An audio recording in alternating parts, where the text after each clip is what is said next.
तो आज हम बात करेंगे डेडपुल 3 के बारे में, जिसका ऑफिशियल नेम डेडपुल और वोल्वरिन है। तो कहानी की शुरुआत होती है और हमें डेडपुल को दिखाया जाता है, जो हमें बताता है कि वह वोल्वरिन को लेने के लिए आया है। इसके बाद हमें डेडपुल उसी जगह पर दिखाया जाता है जहाँ पर लोगन मूवी में वोल्वरिन को गाड़ा गया था। डेडपुल वोल्वरिन की कब्र को खोदता है और वोल्वरिन को बाहर निकालता है, लेकिन उसे बस वोल्वरिन का ढांचा मिलता है। तभी वहाँ पर टीवी के सिपाही आते हैं जो डेडपुल को पकड़ना चाहते थे, लेकिन डेडपुल वोल्वरिन के ढांचे से सभी सिपाहियों को मार देता है। इसके बाद डेडपुल हमें बताता है कि उसे वोल्वरिन की क्यों ज़रूरत है। अब यहीं से हम फ्लैशबैक में जाते हैं, जहाँ पर डेडपुल एवेंजर्स बनने के लिए हैप्पी के पास जाता है, लेकिन हैप्पी उसे एवेंजर्स बनाने से मना कर देता है। इसके बाद दिखाया जाता है कि 6 साल बीत चुके हैं और डेडपुल अपनी डेडपुल वाली लाइफ छोड़कर एक कार सेलर का काम करता है, और साथ ही उसके सारे टीम मेंबर भी जिंदा हो चुके हैं जो डेडपुल 2 में मर चुके थे। लेकिन डेडपुल ने उन्हें टीवी के टाइम ट्रैवल के जरिए सभी को जिंदा कर दिया था। इसके बाद जब सभी लोग सेलिब्रेट कर रहे होते हैं, तभी वहाँ पर टीवी के ऑफिसर आते हैं और वो डेडपुल को पकड़कर अपने साथ ले जाते हैं, जहाँ पर डेडपुल की मुलाकात टीवी के मेंबर मिस्टर पैराडॉक्स से होती है। जहाँ पर पैराडॉक्स बताता है कि तुम्हारा यूनिवर्स ख़त्म होने वाला है, क्योंकि तुम्हारे यूनिवर्स का ध्रुव शक्ति अब मिट चुका है, और वह ध्रुव शक्ति कोई और नहीं बल्कि वोल्वरिन होता है, जो कि लोगन मूवी में मर चुका था। मिस्टर पैराडॉक्स डेडपुल से कहते हैं कि तुम्हारी दुनिया ख़त्म होने वाली है, तुम अर्थ 616 ज्वाइन कर सकते हो। इसके बाद टीवी के अंदर डेडपुल को उसका नया शूट मिलता है।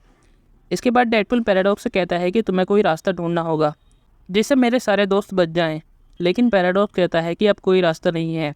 ये सुनकर डेडपुल को थोड़ा गुस्सा आ जाता है और वो पैराडॉक्स की नाक तोड़कर उसका टेम्पलेट लेकर वहाँ से भाग जाता है। अब वो एक लोगन को ढूंढता है, जहाँ वो अलग अलग टाइप के लोगन से मिलता है, लेकिन आखिरकार उसे सही लोगन मिल जाता है और वो उसे पकड़कर टीवी के पास ले जाता है और कहता है कि अब तुम इसे मेरी दुनिया का ध्रुव शक्ति बना दो, जिससे मेरी दुनिया बच जाए। लेकिन इससे पहले पैराडॉक्स उन्हें वर्ल्ड में भेज देता है, जहाँ पहुँचते ही वोल्वरिन और डेडपुल के बीच लड़ाई शुरू हो जाती है। ये लड़ाई काफ़ी मज़ेदार होती है, लेकिन तभी वहाँ इन्हें रोकने के लिए फैंटास्टिक फोर का ह्यूमन टॉर्च आ जाता है। ह्यूमन टॉर्च का रोल किसी और ने नहीं बल्कि हमारे कैप्टन अमेरिका ने निभाया था। इसके बाद वहाँ पर पायरो की टीम आ जाती है, जिसमें सेवरटूथ भी होता है। इसके बाद सेवरटूथ और लोगन के बीच एक फ़ाइट होती है, लेकिन लोगन उसे एक झटके में मार गिराता है। इसके बाद पायरो की टीम उन तीनों को पकड़ लेती है और कैसेंड्रा नोवा के पास ले जाती है।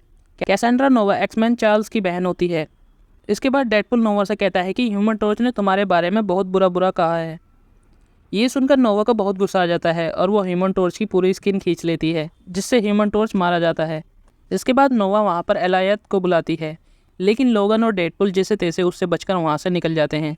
इसके बाद वो एक डेडपुल वेरिएंट से मिलते हैं, जो अपना नाम नाइसपुल बताता है। वो बताता है कि यहाँ पर और भी बहुत सारे डेडपुल हैं जो नोवा के लिए काम करते हैं। अब यहाँ पर नाइसपुल अपनी कार देता है उन दोनों को वहाँ से निकलने के लिए, लेकिन रास्ते में लोगन और डेडपुल के बीच थोड़ी नोकझोंक हो जाती है और उन दोनों के बीच लड़ाई शुरू हो जाती है, और वो दोनों एक दूसरे की बहुत बुरी हालत कर देते हैं और दोनों थककर लेट जाते हैं। इसके बाद उन दोनों को कुछ न्यूटन ले जाते हैं, जिसमें से एक ब्लेड, इलेक्ट्रा, गिट और X-23 थे। अब ये लोग टीम बनाते हैं और नोवा के खिलाफ लड़ाई करने की सोचते हैं, लेकिन लोगन को इस फाइट में जरा भी दिलचस्पी नहीं होती। अब X-23 लोगन के पास आती है और कहती है कि तुमने मेरी जान बचाई है, क्योंकि लोगन पिक्चर में वोल्वरिन ने उसकी जान बचाई थी। ये कहकर वो वहाँ से चली जाती है। इसके बाद वे अगली सुबह सभी नोवा से फाइट लड़ने के लिए निकल जाते हैं, जहाँ पर उनकी बाकी न्यूटनों से फाइट होती है। लड़ाई के दौरान नोवा लोगन के दिमाग में घुस जाती है और उसके दिमाग को कंट्रोल करने लगती है, लेकिन डेडपुल आकर नोवा के सिर पर जगरनॉट का हेलमेट पहना देता है, जिससे वो नोवा की पावर को रोक देता है।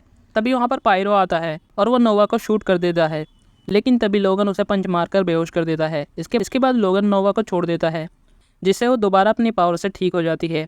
अब यहाँ पर नोवा उन दोनों को कुछ नहीं करती और उनसे बहुत खुश होती है। बदले में नोवा डॉक्टर स्ट्रेंज के वेरिएंट से ली गई रिंग का यूज़ करती है, लोगन और डेडपुल को वहाँ से निकाल देती है और उनकी दुनिया में भेज देती है। इसके बाद नोवा के पूछने पर पायरो बताता है कि वो पैराडॉक्स के लिए काम करता है और उसी ने तुम्हें मारने के लिए यहाँ भेजा था। अब यहाँ रिवील होता है कि मिस्टर पैराडॉक्स ही असली विलन है, जो कि टाइमलाइन के साथ छेड़छाड़ कर रहा है, और इसी टाइमलाइन की छेड़छाड़ की वजह से सारे डेडपुल यहाँ पर आ जाते हैं, जिसमें बहुत सारे अलग अलग टाइप के डेडपुल होते हैं। अब यहाँ पर लोगन डेडपुल और डेडपुल वेरिएंट के बीच बहुत ही कमाल की फ़ाइट होती है, और इसी फाइट के दौरान पीटर डेडपुल के कपड़े पहनकर उनके बीच की फ़ाइट रोकने के लिए आ जाता है, क्योंकि सारे डेडपुल पीटर को पसंद करते थे, तो वो लड़ाई को रोक देते हैं। इसके बाद वहाँ पर नोवा आती है मिस्टर पैराडॉक्स से बदला लेने के लिए। वो पैराडॉक्स के दिमाग में घुस जाती है, जहाँ पर उसे पता चलता है कि वो सभी टाइमलाइन को डिस्ट्रॉय कर सकती है। इसके बाद वो टाइमलाइन को टाइम रीपर का यूज़ करके उसे डिस्ट्रॉय करना शुरू कर देती है। बाद में पैराडॉक्स लोगन से कहता है कि नोवा को रोकने का सिर्फ एक जरिया है, वो ये है कि टाइम रीपर की पावर फ्लो को रोकना, लेकिन इस काम में तुम्हारी जान भी जा सकती है। लेकिन वो दोनों अपनी जान की फिक्र किए बिना टाइम रीपर की पावर को रोकने में कामयाब हो जाते हैं, जिससे टाइम रीपर की पावर ओवरफ्लो हो जाती है और नोवा मारी जाती है। लेकिन वे दोनों बच जाते हैं। इसके बाद मिस्टर पैराडॉक्स को अरेस्ट कर लिया जाता है। अब वहीं पर डेडपूल हंटर B-15 से कहता है कि हमारे बाकी साथियों को भी छोड़ दिया जाए जो वर्ल्ड के अंदर हैं। इसके बाद हम देखते हैं कि डेडपूल और वोल्वरीन अपने सभी साथियों के साथ एंजॉय कर रहे हैं। इसी के साथ ये कहानी यहीं ख़त्म हो जाती है। आई होप आपको ये वीडियो अच्छी लगी होगी।